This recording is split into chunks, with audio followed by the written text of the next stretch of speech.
Student, आज हम SSK PYQ कर रहे हैं। फर्स्ट क्वेश्चन देखिए भाई, arrange the following in chronicle order and choose the correct option.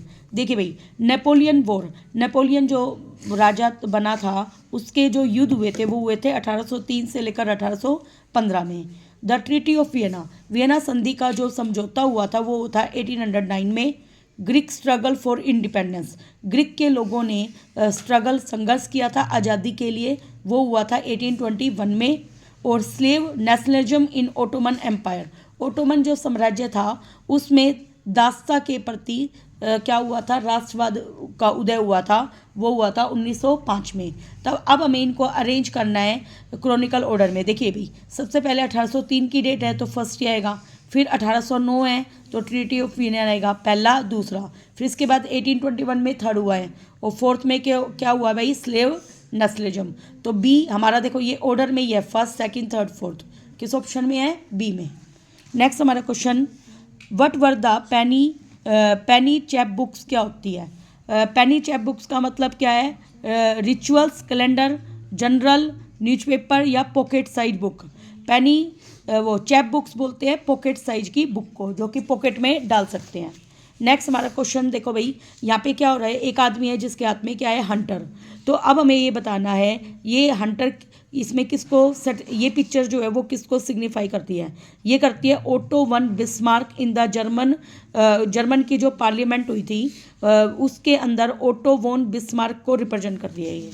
Next हमारा, when did the Raoult act 1919 प्रीज्यूम।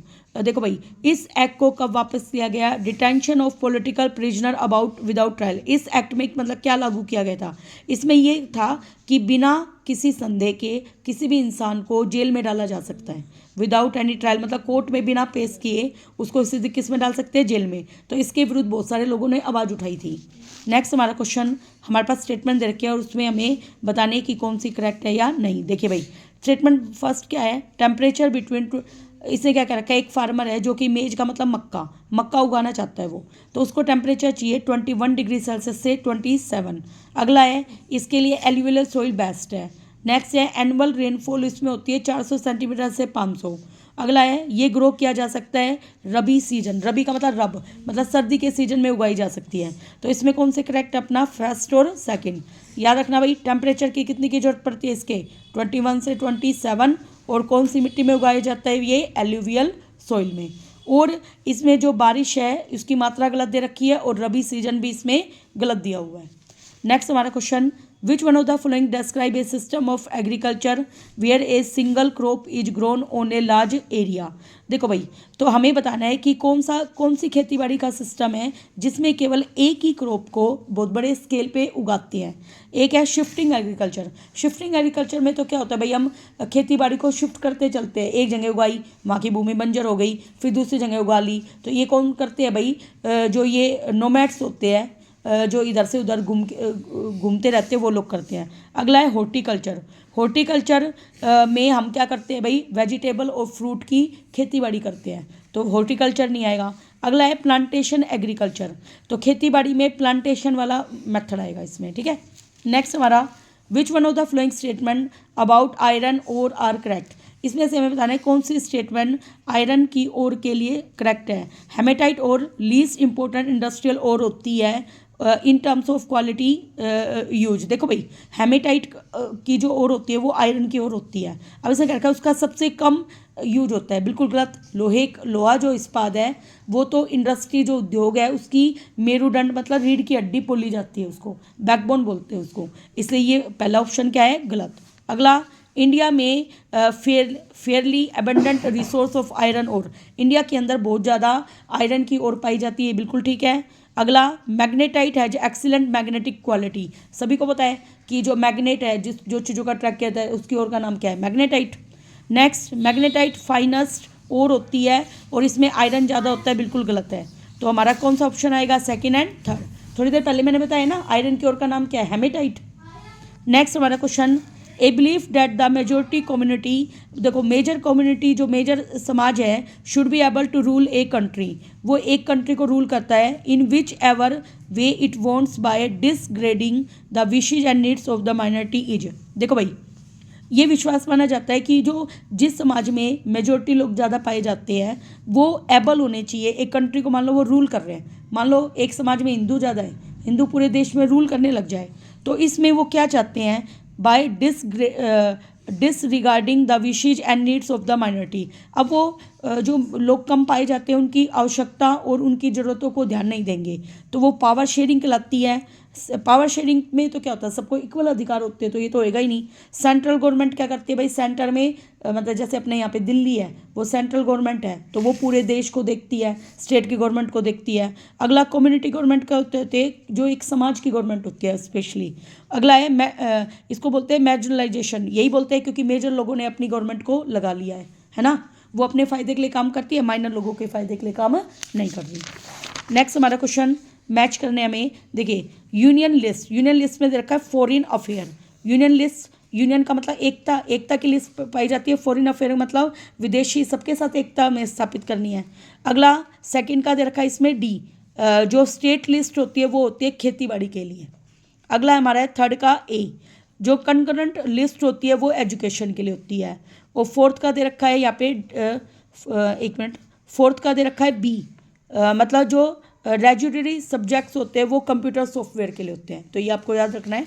Next देखिए भाई, in most of the political party, बहुत सारी पॉलिटिकल पार्टी होती है, जो टॉप पोस्ट होती है वो हमेशा कंट्रोल की जाती है member of the one family. देखो तुम्हें पता है जो टॉप पोस्ट होती है वो एक फैमिली मेंबर के द्वारा कंट्रोल की जाती है, वो जो कि अनफेयर है अदर मेंबर्स के लिए। जैसे हमारे फैमिली में भी कोई ना कोई ऐड होता है तो उसकी सब लोग मानते हैं ना, तो इसे क्या रखा है, द टाइप ऑफ चैलेंज जो रेफर करते हैं उसके बारे में बताना है। मनी एंड मसल पावर, देखो भाई ऐसा नहीं है कि एक बड़े इंसान के पास जो सबसे ज़्यादा टॉप मोस्ट पे उसके पास मनी ज़्यादा है, मसल पावर ज़्यादा है, भाई वो बहुत ज़्यादा ताकतवर है, इससे लोग उसकी मानेंगे। अगला लैक ऑफ इंटरनल डेमोक्रेसी, कि भाई अंदर प्रजातांत्रिक, जो प्रजातांत्रिक मतलब सब कुछ प्रजा की चले, उसकी कमी है। अगला है एब्सेंस ऑफ मीनिंगफुल चॉइस, कि भाई वहाँ पे उनके पास कोई मीनिंगफुल चॉइस नहीं है, उसकी कमी है। अगला है डायनेस्टिक सक्सेशन, तो डायनेस्टिक सक्सेशन का मतलब होता है, देखिए भाई इसका मतलब है जैसे मान लो हमारे प्राइम मिनिस्टर हैं जो कि नरेंद्र मोदी हैं, तो मान लो वो अपने फैमिली मेम्बर्स को ही भाई बाकी सारी पोस्ट देने लग जाए, तो ये मतलब होता है इसका, ठीक है। नेक्स्ट है हमारा study the graph and answer the, जैसे भाई बॉलीवुड में भी तो नेपोटिज्म बोला जाता है ना, नेपोटिज्म बोला जाता है कि भाई एक फिल्म में जैसे कोई डायरेक्टर है वो अपने भाई बच्चों को ही हीरो का रोल दे, तो ये सब होता है ये। अगला study the graph and answer the following question, देखो भाई ये हमें ग्राफ दे रखा है। अब हमें बता रहे कौन सी कंट्री या कॉन्टिनेंट है जिसमें लिस्ट पार्टिसिपेशन वुमन के है, तो ये देखो वुमन है वर्ल्ड एवरेज, तो वुमन के सबसे कम किस में है भाई, यहाँ पे इंडिया दिख रहा है ना, देखो सबसे छोटा ग्राफ किसका है, इंडिया का। अगला political party reflect fundamental dash in a society, political party society में क्या देती है, पॉलिटिकल डिवीजन देती है, मतलब वो राजनीतिक तंत्र के आधार पर उनको बांट दिया जाता है। नेक्स्ट हमारा question find the incorrect option बताना है।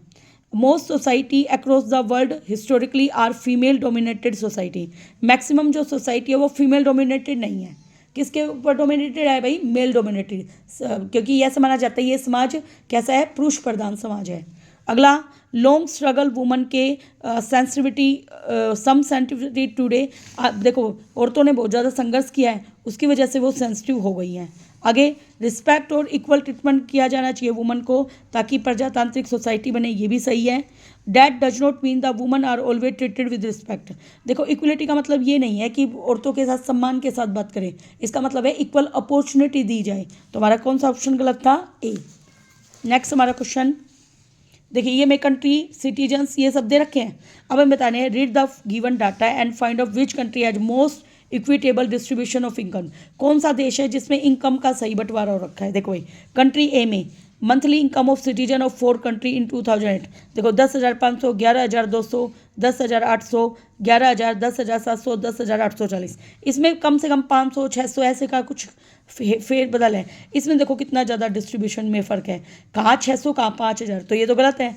इसमें देखो कहाँ 550 कहाँ 10,500, है ना, किसी को बहुत ही कम मिल रहा है और किसी को बहुत ही ज़्यादा। इसमें भी देखो कहाँ 800 कहाँ 48, तो सबसे कम कौन है डिफरेंस इसमें पहली में, इसलिए कंट्री ए आएगा। नेक्स्ट हमारा question who compare the development of the country on the basis of literacy rate. Literacy rate क्या होता है, साक्षरता के रेट पर आपको ये बताना है कि gross enrolment ratio and health ratio of their people. तो कौन कंपेयर करता है, literacy rate, gross enrolment ratio और हेल्थ इशू को देता है यूएनडीपी। कौन करता है भाई, UNDP. Next, the product receive by the exploiting natural resource come under which one of the following sector. हमें बताना है जो प्रोडक्ट बनते हैं receive by the exploiting natural resource. Natural resource जो होते हैं वो कौन सा सेक्टर होता है, प्राइमरी, क्योंकि उसमें ही हम खेती बाड़ी वगैरह प्रोड्यूसर में आते हैं। Analyse the information given below considering one of the following correct option. मोहन एक एग्रीकल्चर लेबरर है, मतलब वो खेती बाड़ी मजदूरी का काम करता है। देर आर सेवरल मंथ है एक ईयर में। ही हैज़ नो वर्क, उसके पास कोई काम नहीं है। एंड नीड्स क्रेडिट, और उसको उधार की जरूरत है ताकि वो डेली खर्चों को जुगाड़ कर सके। देखिए भाई, ही डिपेंड अपॉन हिज एम्प्लॉयज। अब देखो उसको उधार लेने की जरूरत है डेली के खर्चों को करने के लिए। देखो दोबारा बताती हूँ मैं, मोहन एक है ना, मोहन एक मजदूर है, वो खेती बाड़ी में मजदूरी का काम करता है। और वहाँ पे सेवरल मंथ है एक ईयर में, एक साल में ऐसे कई महीने आते हैं कि मोहन के पास कोई काम नहीं होता और उसको उधार मांगना पड़ता है लोगों से डेली खर्चों को निपटाने के लिए। वो डिपेंड करता है अपने एम्प्लॉयर पे, लैंड ओनर पे कि भाई वो लैंड दे, और वो इंटरेस्ट मिलता है उसको 5% पर मंथ का। मोहन रिपे करता है मनी को by working physically for the land owner on his farm land. अब वो क्या करता है, लोगों के खेतों में जाके काम करता है। तो अब हमें बताना है ओवर द ईयर हिज डेप्ट विल, मतलब कई सालों तक उसका जो उधार है इंक्रीज होगा क्योंकि उसने इंटरेस्ट उसने बढ़ा दिया है और उसके पास मंथली अमाउंट को पे करने के लिए रास्ता नहीं है। तो फर्स्ट ही सही है हमारा। ठीक है, अगला, रिमेन कांस्टेंट, सेम तो रहेगा ही नहीं क्योंकि ब्याज बढ़ता जाएगा, मनी तो बढ़ता जाएगा ना। आगे, reduce as amount equivalent to his salary as being counted as monthly repayment. Monthly वो रिपे कर ही नहीं पाएगा क्योंकि वो तो उसको तो काम धंधा मिल ही नहीं रहा कई महीनों में बीच में। आगे, be totally repaid as he is repaying the डेप्ट in form of physical labour. Physical labour की फॉर्म में वो उनको रिपे कर रहा है। वो क्या कर रहा है भाई, वो मतलब उनको पैसे दे रहे उधार, और वो क्या कर रहा है भाई वहाँ पे मजदूरी कर रहा है उनके खेतों पे, लेकिन मजदूरी उनको कम दी जाती है और इंटरेस्ट ज़्यादा लगाया जाता है। जैसे बंधुआ मजदूर नहीं बनाते थे पुराने ज़माने में कि एक बार उधार ले लेते हैं साहूकार से तो उनको कई सालों तक उनसे मजदूरी करवाते अपने खेतों में। तो ये वाली चीज़ हो गई इसमें, इससे फर्स्ट ऑप्शन आएगा। अगला, the availability of resource is a necessary condition for the development of any region. देखो भाई, जो संसाधन है वो उपलब्ध है, वो एक जरूरी कंडीशन है। अब हमें बताना है क्या रिक्वायर्ड है डेवलपमेंट, विकास के लिए क्या चीज़ ज़रूरत है। Huge workforce for the exploitation of resource, कि भाई विकास करने के लिए बहुत सारा काम करवाओ ताकि संसाधनों को एक्सप्लॉइट का मतलब उनको ख़त्म करते जाएं। अगला, easy access of resource for the people living in that area, मतलब संसाधनों को उपलब्ध करवाओ लोगों को। अगला, corresponding change in technology and institution. देखो भाई, आपकी टेक्नोलॉजी बढ़िया होनी चाहिए, इंस्टीट्यूशन बढ़िया होने चाहिए, तो हमारा कौन सा आंसर आएगा भाई, सी। रिच कल्चर हेरिटेज, कि भाई हमारा विरासत में हमारे पास बहुत कुछ है, ये नहीं आएगा इसमें। क्यों? क्योंकि आपको पता है कि विरासत वाली चीज़ भी धीरे धीरे खत्म होती चली जाएगी अगर हम उसको रीयूज नहीं करेंगे, है ना। नेक्स्ट हमारा question, name the first state बताना है इंडिया का जिसमें roof top rain water harvesting की गई थी। देखो, बारिश का पानी सेव करके पानी की कमी को दूर किया गया था, उस स्टेट का नाम है तमिलनाडु। क्या नाम है भाई, तमिलनाडु। पहली बार तमिलनाडु में की गई थी ये। नेक्स्ट, न्यूयॉर्क ने सजेस्ट किया एक वे टू रिड्यूस पोल्यूशन। उसने पोल्यूशन को कम करने के लिए स्मोक स्टैक फैक्ट्री में, आजकल देखते हो ना फैक्ट्री में ऊपर वो चिमनी सी लगी रहती है जिसमें सिर्फ भाप सी निकल के बाहर जाती है, CO2 गैस, हाँ गोल गोल घूमती है।